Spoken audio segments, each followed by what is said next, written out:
And it is time for another episode of Andrew Eborn's Fake or Fact. And we are wondering, Andrew, very good morning to you. Good morning to you both. What are you going to delight us with today? It's an absolute delight. And can I say how much I'm enjoying breakfast with Pip and Michael? The PM is going to be brilliant.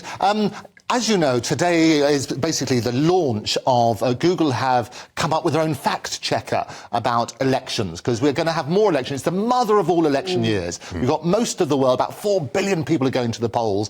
And in 2017, fake news was the word, Colin's words, 2 words, of the year. AI was the word of the year in 2023. Combine them both, and we're living in a diseased information world. So the whole idea about Andrew Eborn's Fake or Fact is to look at stories in the news and say, OK, this is what's true and this is what's different. And what we've done, Michael, and Pip's a regular on this sort of game show, what we've done is basically look at those stories and try to come up with a particular theme. Now, because of your passion for trains, we thought that this week we're going to look at some of the glorious train things. And the first one, then, is does this viral clip, it's gone all over the world, viral clip of show the very first train. Here's this viral clip, and it looks a bit like this. This is the very first train. It says on social media, it's an extraordinary claim, that basically this is on December the 24th, 1809, and they say that this is a clip of the very first train. I'll let Pip go first, because Michael's a bit of an expert. So what do you reckon, Pip? I'm going to say no, because I'm not sure. Could you get those sorts of pictures in 1809? That quality? Very good. No, you could not. OK, so Michael, you're also saying it's a fake? It's absolutely a fake. One of the very earliest pieces of film that was ever made was made by, were they called the Lumiere brothers? They were the Lumiere brothers, very good. And it was a train coming into a station in southern France. Absolutely. Their mother, the Lumiere brothers' mother, was arriving on the train. Yes. And so one of the very earliest pieces of cine film is indeed of a train arriving, but it's certainly... It's certainly not that one. Do you know the very first train? When was the very first train which carried passengers? It depends what you mean by a train. I would say the first locomotive was a...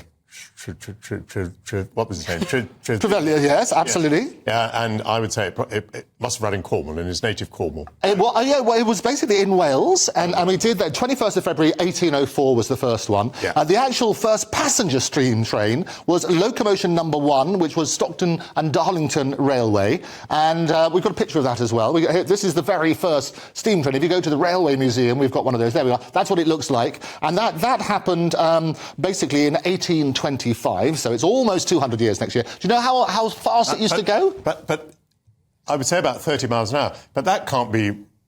Obviously, that can't be real either, because we didn't have photographs in... Well, this was taken in the centenary year. So that particular photo was from 1925. Okay. And you say, how fast do you think it was? 30 miles an hour. 30 miles. Pip? 20. It's actually only 15 miles an hour. Really, so it's almost quicker to run, I would have thought. Yeah. You mentioned the Lumiere brothers. Yes. And it was, in fact, that first movie which we have. It's a glorious thing. And we've got a little clip of that as well, because I thought we'd spoil... I've been doing my homework for you, Michael. What year this is? So this is wonderful. This is the very first real film they had. And this is the days when they used to have films of about sort of 50 seconds or so. And the urban myth, an urban legend almost, is that audiences used to run screaming from the cinema when they saw this train coming towards them. So, Michael and Pip, is that fake or fact? Did audiences in Paris, when they first saw this film, run screaming from the cinema? I have been told that people were very impacted by it. They were frightened by it. So I don't know about running screaming, but I'll go for a yes. You're going for a yes? You're saying it's fact? Pip? And I will go no. Well, I can tell you, Michael, you are absolutely wrong. And Pip is right, because what happened, it is an urban, it's a myth. And what they sort of called it is cinema's founding myth, they call it. And they had all these professors in Germany look at it. And actually, the first screening was only about 7 foot high, the screen, so it wasn't very big. It was a very grainy picture. There was no sound at all. Actually, I was surprised by how good the quality was. Yeah. Well, I think we've enhanced it a little bit for you. The brilliant team at GBNews, they know what to do. So move us on to the next one, Andrew, because we're OK, very good. Time. Oh, no problem at all. So a train in Singapore, I love it, the end of the pier show. A train in Singapore, when it drives past residential areas, little blinds blank out so you don't have to see the people. Complete rubbish. Complete rubbish? And you say that's fake? Pip? Absolute fact. Absolute fact. Well, Pip is absolutely right again. You've steamed ahead. And we've got a little video of that. Very quickly, got a video of the Singapore thing. This is the Singapore train driving by. Look, there we go. It blinds out, so you don't have to see the residential people. How good is that?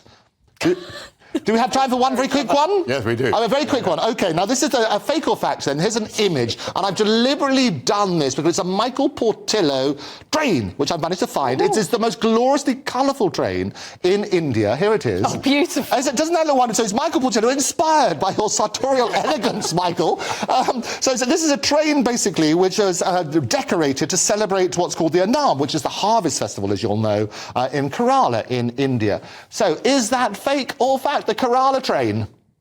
I'd like to say yes. OK, you're saying that's fact? Yes. Michael? Well, I better go the other way and see whether I can at last score a point. You're going to say it's fake? Well, I can tell you... It's faked up. You're absolutely right. It's AI generated. And I love the idea of a Michael Portillo train. I was about to say, let's have tube trains looking like this. But that's glorious. I must say this is genuinely a very interesting exercise, isn't it? Because you're so easily fooled by these things. Well, they always say that basically a lie travels around the world, halfway around the world, before the truth has got its boots on, and never let the truth stand in the way of a good story. And this is why we're obsessed with that sort of stuff. So that's what we do on Andrew Eborn's Fake or Fact. We look at those stories, and it's a public service. What I also love is that people are starting to suggest themes. They come in and say, oh, check out this story or that story, and so on and so forth. And as I say, we live in a diseased information world, and with elections, there can be more fake videos coming out, more fake recordings, and so on and so forth. Well, I'm so pleased that by an amazing coincidence you thought of a train theme this morning. Now,